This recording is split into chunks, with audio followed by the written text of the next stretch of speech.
guys, I hope you're doing well. So today I'm at Hoover Dam, and I came to Hoover Dam from Las Vegas on my way to the Grand Canyon, which I did say in my last video. And Hoover Dam is about like 38 minutes from Las Vegas, and Hoover Dam is a really good place, and it was really famous because for millions of people in the 1930s, including those who could never visit it, Hoover Dam came to symbolize like the American industry and what American workers could do, even in the depths of the Great Depression, where the Great Depression was a bunch of slaves and, that type of thing. In the early 21st century, like almost 1 million people still come to visit this dam every year. And there were a few who died building the Hoover Dam. It's actually quite a lot. So 96 people died. That's the number of fatalities. Because these were men who died at the dam site classified as industrial fatalities from such causes as drowning, blasting, falling rocks or slides, falls from canyon walls, being struck by heavy equipment, truck accidents, and etc. And there's five facts. The dam's name was actually a source of controversy, and an entire city was created for people working on the dam. Hoover Dam created America's largest reservoir. No one was really buried alive in the concrete. That's a question for most people because many people died, so people were like, where do the bodies go? What happened to them? Basically, no one was buried alive in the concrete. That's just weird. And also, it once was the Earth's tallest dam.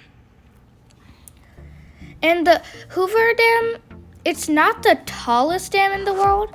Currently, the tallest dam in the world is Nurak Dam on the Vanks River in Tajikistan.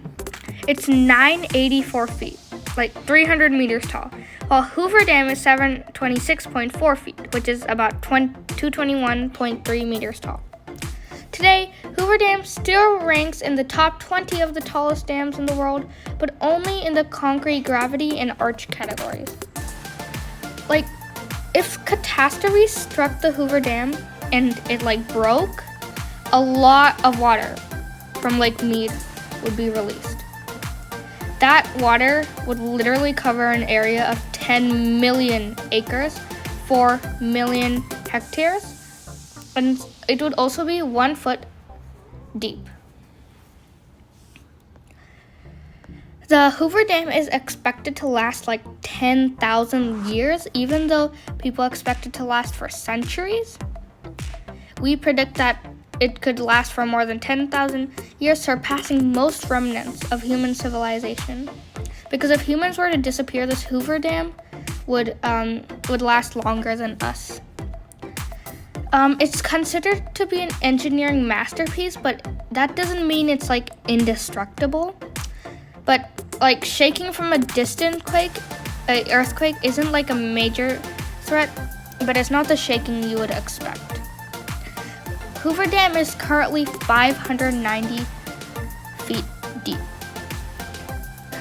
This wasn't a problem until the Lake Mead started filling behind the dam, and the pressure of all that water forced water under the dam out to the sides, and the dam sprung a leak. It was leaking from the cliff sides, and water was pouring into the galleries inside the dam.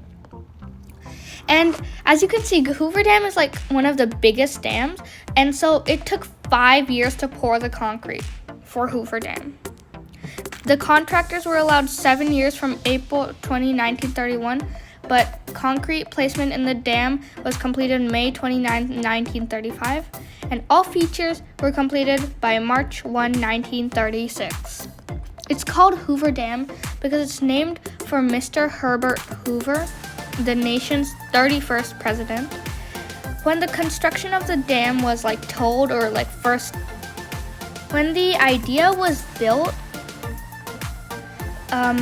the Secretary of the Interior, Ray Lyman Wilbur, ordered that the dam to be built in the Black Canyon of the Colorado as part of the Boulder Canyon Project Act be called Hoover Dam. Now, you might be asking, what is hidden under the Hoover Dam? When it was built in the 1930s, the Hoover Dam didn't just tame the Colorado River, it also created the massive lake that today hides shipwrecks, train tracks, and cement tunnels alike. Can you walk on the Hoover Dam is a question? It's free to walk or drive across Hoover Dam and the Colorado River Bridge. However, there is a charge for parking. The visitor center and tours, $10 for parking. If you don't mind walking, free parking is available farther up on the Arizona side. And this is a fact, Hoover Dam is going dry. Water shortage is declared for the first time ever in the USA. And this is another really interesting fact. How thick is the concrete in Hoover Dam? This dam actually contains enough concrete to pave a strip 16 feet wide and 8 inches thick from San Francisco to New York City. More than 5 million barrels of Portland cement and 4.5 million cubic yards of aggregate went into the dam. That's a lot. This is like a bit of the view, and it's super cool as we're standing on this bridge and watching all the cars below us. This is a photo we made, and I'm closing my eyes because I could not look at the sun. This is a bit of the drive we took. It's super cool because of all the scenery. Well, back to the facts. Will Lake Med ever fill up again? Lake Med is the thing that fills up Hoover Dam, so we need that and that's the one that gives us all our footage and everything. That's why Hoover Dam is so big. Hoover Dam gets its water from Lake Med, and Lake Med may never fill up again. Lake Med is now 36% capacity, a number that will continue to fall as the reservoir's rapid decline continues to outpace projections from just a few months earlier. The water levels, they're intended to drop another 20 feet by 2022. At maximum capacity, Lake Med is 112 miles long and 532 feet at its greatest depth. Lake Med has a surface elevation of 1,229 feet above sea level. How do they cool the concrete at Hoover Dam? You know there's too much. They actually embedded more than 582 miles of 1-inch steel pipe throughout the concrete, pipe that carried river water and ice water to cool down the concrete. The refrigeration plant built on-site to carry out this feat and had the capability of producing a 1,000-pound block of ice daily. What is at the bottom of Lake Med? One of the best-known historical items resting at the bottom of Lake Med is a crashed B-29 Superfortress plane that has been there since 1948. It's actually in pretty much danger, the Hoover Dam, and they expect the water to drop further, dropping about 1,048 feet by the end of 2022. And shallowness unprecedented since Lake Med started filling.